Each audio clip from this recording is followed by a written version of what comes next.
या बातमीपत्राचे प्रायोजक आहेत विराट मॉल, भारतातील सर्वात मोठे दालन, वधूवरांसाठी लग्नाचा बस्ता, fancy dress material, gentswear, jewellery, shopping, खेळणी व इतर बरेच काही एका छताखाली. या पहा, विराट खरेदी करा आणि विराट डिस्काउंट मिळवा. विराट मॉल, अक्कलकोट रोड, सोलापूर. दूध उत्पादक शेतकऱ्यांच्या विविध मागण्यांबाबत पंढरपूर कुर्डवाडी महामार्गावर आडीव येथे शिवसेना उद्धव बाळासाहेब ठाकरे पक्षाच्या युवा सेनेच्या वतीने रास्ता रोको आंदोलन करण्यात आले.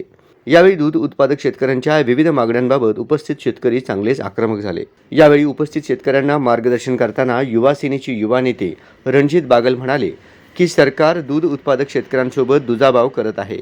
त्यांची अडचण समजून घेण्यास तयार नाही. आज सरकार GR काढून देखील एकही दूध संघ सरकारचा आदेश पाळत नाही आहे. सरकारमध्ये बसलेल्यांमध्ये शेतकरी विरोधी दूध संघावर चाप बसवण्याची धमक नाही का, असा सवाल यावेळी बागल यांनी विचारला. राज्यातील दूध उत्पादक शेतकरी अडचणीत असताना सत्ताधारी मात्र अधिवेशनात चकार शब्द काढायला तयार नाहीत. दुग्ध विकास मंत्री हे हरवले आहेत का, असा प्रश्न देखील आता दूध उत्पादक शेतकऱ्यांच्या मनात आल्याशिवाय राहत नाही. जर या सरकारचा आदेश न पाळणाऱ्या संघावर कारवाई होत नसेल तर यामध्ये सरकार आणि दूध संघामध्ये मिलीभगत तर नाही ना, असा प्रश्न लोकांच्या मनात आल्याशिवाय राहत नाही. सरकारने दूध उत्पादक शेतकऱ्यांचे प्रश्न तातडीने सोडवावेत. दूध दर कपात करणाऱ्या दूध संघावर तातडीने कडक कारवाई करावी.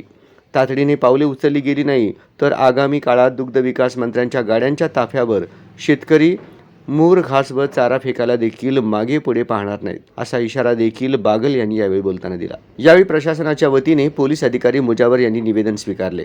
यावेळी शिवसेनेचे इंद्रजित गोरे, शिवसेना उपतालुका प्रमुख पंढरपूर विठ्ठलचे संचालक दिनकर दाजी चव्हाण, लंकेश काकासाहेब बोराडे, शेतकरी संघटनेचे सोमनाथ घोगरे, नागनाथ रितुंड रोपळे, विभाग प्रमुख नामदेव चव्हाण, शाखा प्रमुख युवासेना उपतालुका प्रमुख पंढरपूर समाधान गोरे, युवासेना उपतालुका प्रमुख प्रणित पवार, विलास गणगे, शंकर महाराज चव्हाण, चंद्रकांत महाडिक, सोमनाथ गोरे, दत्तात्रय गोरे, विलास कांबळे, औदुंबर चव्हाण, गणेश जाधव, आबासो चव्हाण, रमेश चव्हाण, द्रोणाचार्य चव्हाण, नवनाथ वाघ आदींसह दूध उत्पादक शेतकरी मोठ्या संख्येने उपस्थित होते.